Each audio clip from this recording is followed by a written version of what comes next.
Jelang 100 hari masa kerja Kabinet Merah Putih, Presiden Prabowo Subianto menyampaikan keyakinannya bahwa Indonesia mampu mencapai target pertumbuhan ekonomi 8%. Kepala negara menegaskan komitmen dalam transformasi nasional, di mana seluruh kebijakan yang diambil diarahkan untuk meningkatkan kemakmuran seluruh rakyat Indonesia. Salah satu target utama yang diproyeksikan bisa segera tercapai dalam setidaknya 4 tahun adalah swasembada pangan. Salah satu yang memegang peran krusial tentu adalah Kementerian Pekerjaan Umum untuk memastikan pembangunan infrastruktur pendukung mulai dari bendungan hingga jaringan irigasi. Di awal 2025 ada 6 bendungan yang tersebar di 5 provinsi untuk mendukung terwujudnya swasembada pangan, yaitu Bendungan Rukoh dan Geruto di Aceh, Bendungan Jelantah di Jawa Tengah, Bendungan Sidan di Bali, Bendungan Marangkayu di Kalimantan Timur, dan Bendungan Meninting di Nusa Tenggara Barat. Bendungan sebagai salah satu infrastruktur sumber daya air dengan peran penting dalam memastikan pasokan air ke jaringan-jaringan irigasi, baik irigasi primer, sekunder, maupun tersier hingga langsung ke sawah-sawah. Menteri Pekerjaan Umum Dodi Hanggodo menyebut sesuai arahan Presiden Prabowo, maka pada periode Kabinet Merah Putih ini, Kementerian PU akan lebih fokus pada peran transformatif. Lebih dari sekadar pembangunan infrastruktur, Kementerian akan menjadi enabler pertumbuhan ekonomi dengan target ICOR di bawah 6, mengentaskan kemiskinan menuju 0%, serta mendorong pertumbuhan ekonomi 8%. Ada 8 pilar utama untuk mewujudkan ini, yaitu dengan optimalisasi biaya dan aset, investasi infrastruktur, percepatan penyediaan akses infrastruktur dasar, penyerapan tenaga kerja, penguatan dukungan kawasan prioritas dan konektivitas, serta swasembada pangan.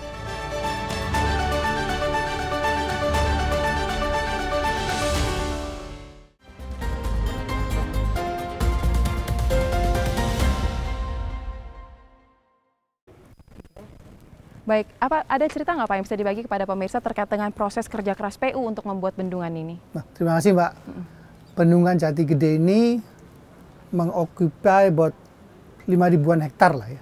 Total semua 5.000 hektar. Dari 5.000 hektar yang kita airi di hari ini yang kita genang itu sekitar 3.900-an hektar. Mungkin terdiri dari 5 sampai 6 desa ya. 5 sampai 6 desa di masa lampau ya. Bendungan ini sendiri diinisiasi oleh Presiden Soekarno. Tapi kemudian prosesnya agak sedikit lamban karena kesulitan pembebasan lahan. Proses pembebasan lahan itu mungkin baru berakhir sekitar hampir nearly 2007-an lah. Di mana pada saat itu kita mulai start konstruksi awal tuh sekitar April 2007. Selesainya sebetulnya 2015. 2015 itu adalah penggenangan pertama kali. Jadi pertama kali air netes itu 2015, tapi diresmikan oleh Pak Jokowi 2017. Baik. Full seperti hari ini 2020. Ini fungsi utamanya sebetulnya paling satu adalah produksi banjir. Mereduksi banjir ya, paling Pak, utama, paling utama sih produksi banjir. Produksi banjir di area Majalengka, Indramayu, Cirebon dan sekitarnya lah, sampai dengan Garut dan sekitarnya. Baik. Kalau Mbak kurang percaya bisa dicek tuh di area Indramayu. Sekarang kan ya banjir tetap ada kan, karena kan banjir ini kan terkait juga sama sampah kan. Betul. Makanya saya itu selalu mengencourage semua Pemda, tolonglah dibikin woro-woro terus menerus itu kepada masyarakatnya supaya jangan buang sampah sembarangan, supaya buang sampah itu dipilah-pilah lah, mulai mana plastik, mana kaca, mana ini segala macam, sehingga proses berikutnya lebih mudah. Kesadaran warga ya Pak ditingkatkan. Memang ini agak Pemda itu agak reluctant karena ini kan sesuatu yang susah diukur sama uang kan. Betul. Beda kalau kita bangun bendungan 1T, 2T kelihatan bentuknya. Kalau ini kan susah. Ya sama kayak guru lah ngajar gitu, gaji kecil kan, makanya guru disebut pahlawan tambah tanda jasa gitu-gitu Mbak. Baik, nah selain tadi Bapak bilang fungsi utamanya mereduksi banjir, bagaimana dengan fungsi irigasi? Oh iya, fungsi irigasi tidak bisa dilepaskan dari bendungan ini. Karena bendungan ini kan dibangun memang di dekat saluran daerah irigasi yang sudah lama. Jadi ini salah satu sebab area dipilih karena dia terdekat dengan yang kita sebut dengan daerah irigasi rentang. Daerah irigasi rentang itu mengairi sekitar 87.000 hektar sawah plus-plus lah. Wow. Dari sini ini menghasilkan sekitar 1,2 jutaan ton gabah kering panen per tahun. Baik. Nah, tapi kan kita sudah ngomong 20-30 tahun lalu, sehingga daerah irigasinya banyak sumbatan sana sini, banyak longsor sana sini, banyak bocor sana sini, kita mesti rehab sana sini. Ada rencana rehab di tahun 2025 ini juga.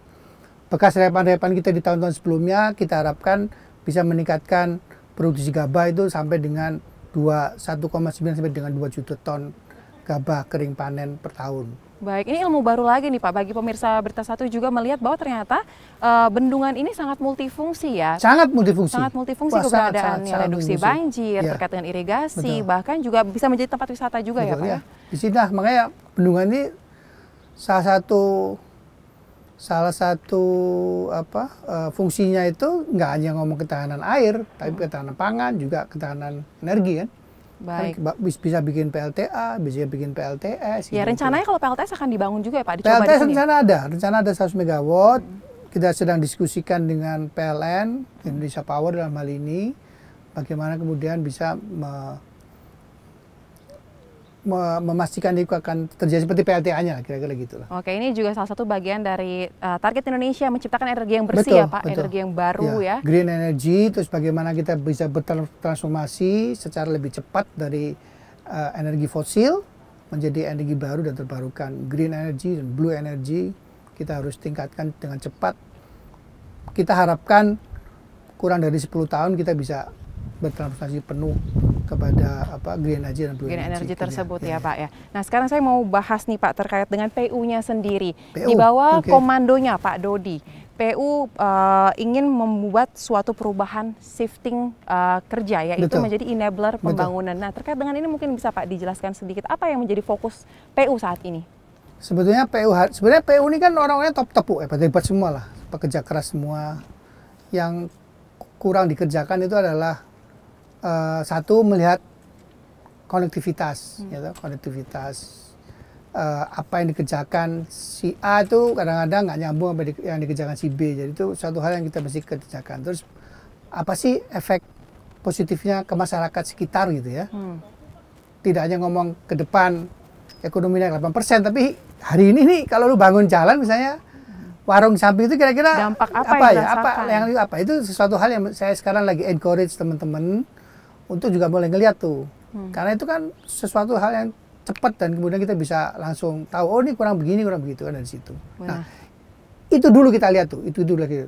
Karena kalau saya mencoba menerjemahkan apa yang Pak Prabowo di mana-mana sering bicarakan, ICOR turunin, kemiskinan turunin, ekonomi harus naik sekian persen. Nah, itu kemudian kami canangkan bersama-sama dengan para Dirjen, Sekjen, dan Irjen, dan Ibu Wakil Menteri, kita canangkanlah PU 608. PU 608 itu basically bagaimana PU itu bisa membantu Pak Presiden menurunkan ICOR turun dari 6. Ya, betul. Salah satu cara adalah yang kita sedang upayakan, kita tingkatkan dulu dari tahun-tahun kemarin adalah penggunaan APBN di proyek-proyek PU ini kita minimalisirkan.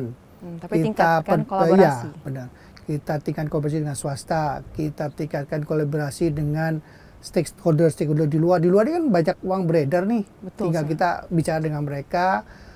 Saya sih yakin kalau kita bisa yakinkan mereka kebocoran itu 0%, saya yakin mereka akan berdatangan. Yang jadi masalah kan selama ini adalah terasumsi kebocoran itu tinggi, sehingga orang-orang akhirnya malas kan berinvestasi di Indonesia kan begitu. Begitu sebanyak ICOR kita kan tinggi banget. Betul. Nah, target saya sebetulnya ICOR itu paling enggak bisa di bawah 6 lah, 5,9, 5,8. Mudah-mudahan bisa kurang lagi.